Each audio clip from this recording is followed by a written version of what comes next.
Salut, je suis Wilfried de Revue et Corrigé et aujourd'hui je teste la scie à onglet radial 185 SMS LI de chez Evolution.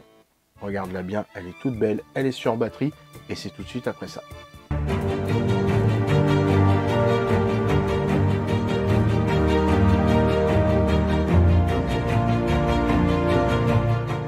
Alors cette scie est équipée d'une lame multimatériaux, donc on va pouvoir couper le bois, le métal, le plastique. La lame fait 185 mm de diamètre avec un alésage de 20 mm.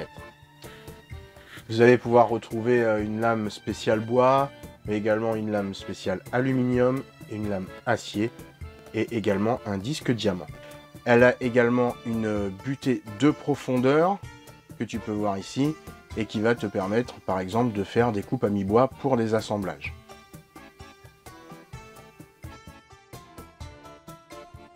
Tu vas trouver de l'autre côté la molette de serrage de la partie biseau qui va te permettre de régler ta scie de 0 à 45 degrés.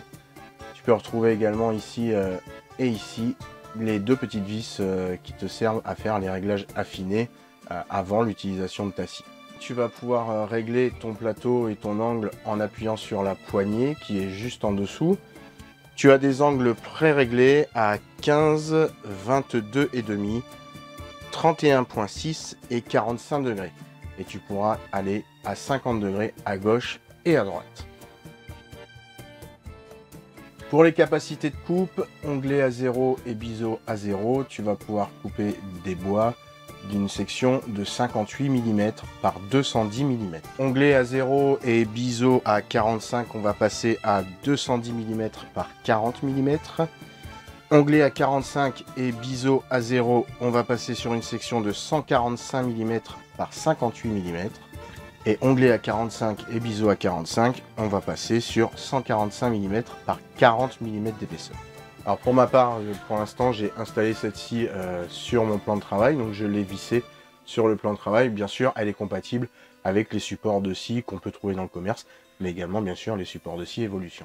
J'ai raccordé la scie sur l'aspirateur sans fil Evolution, le R11 VAC LI, pour avoir une autonomie totale. Voilà, là pour l'instant je suis dans l'atelier, mais je peux aussi travailler souvent dehors parce qu'il fait très beau ici, et surtout l'atelier est tout petit. Donc tout sur batterie, c'est vraiment très pratique. Et cet aspirateur d'ailleurs fait poussière mais également eau. Allez, maintenant on passe au test, on s'équipe d'un casque anti-bruit et c'est parti. Alors cette scie n'est pas équipée d'un système laser, mais elle est équipée d'un système d'éclairage qui projette l'ombre de la lame sur le bois pour avoir le trait de coupe. La lampe s'allume avec la gâchette de sécurité qui est sur la poignée. Et vous allez voir qu'on a tout simplement, je vais pas démarrer, j'ai essayé de pas démarrer. Voilà, vous voyez que là on a le trait de coupe. Si j'éteins, on l'a plus, hein, j'ai pas fait de trait au crayon. Et on a le trait de coupe exactement sur la lame. Vous voyez qu'il est parfaitement aligné.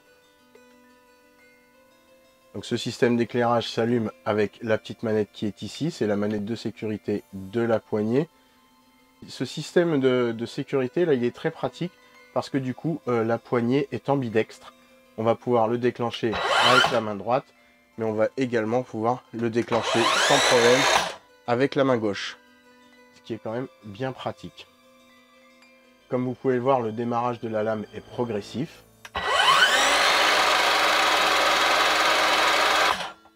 Et le freinage électronique est instantané. On va donc pouvoir couper du bois.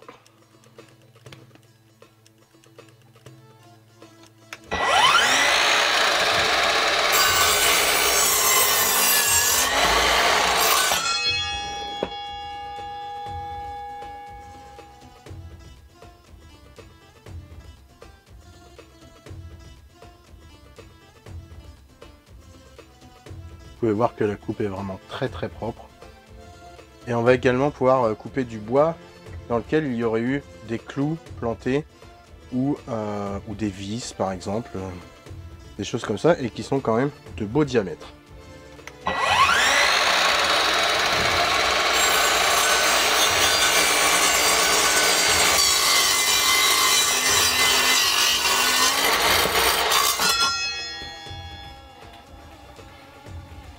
Et là, vous voyez que la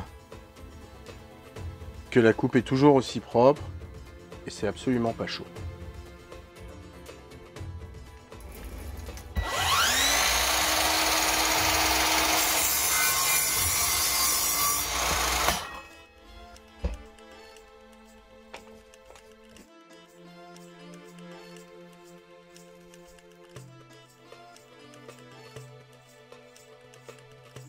On va maintenant tester l'aluminium, l'acier, le PVC et on se retrouve tout de suite après.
Voilà, en conclusion, cette scie est vraiment très pratique. Moi, je vais beaucoup l'utiliser sur mes projets de relooking, également sur quelques projets que j'ai à faire pour la maison. Alors évidemment, on va pas partir dans de la grosse charpente ou des choses comme ça, hein, forcément, on est sur des sections quand même limitées. Mais franchement, ça marche très bien. C'est pas bruyant. Je mets quand même le masque anti-bruit, mais franchement, c'est pas bruyant. Je vous conseille la visière, ce que j'ai fait moi pour couper tout ce qui est métal, parce que ça projette quand même un peu malgré l'aspiration. Alors pour les premiers tests avec le bois, comme je suis complètement idiot, j'ai oublié d'allumer l'aspirateur, donc effectivement ça faisait quand même beaucoup de poussière, beaucoup de sueur. Pardon, je l'ai allumé sur les suivantes, et c'est quand même beaucoup mieux, même si il reste quand même un peu de sueur autour, ça aspire quand même bien. Voilà, bah écoutez, j'espère que vous avez apprécié cette vidéo. N'hésitez pas à laisser un pouce bleu, ça fait très plaisir. Laissez également vos commentaires, ça me fait plaisir, j'y réponds. Mais également, c'est très important pour le référencement. Voilà, et surtout, bah, la petite cloche, là, vous vous abonnez. Hein. Allez, je vous souhaite une excellente fin de journée. À très bientôt. Ciao, ciao.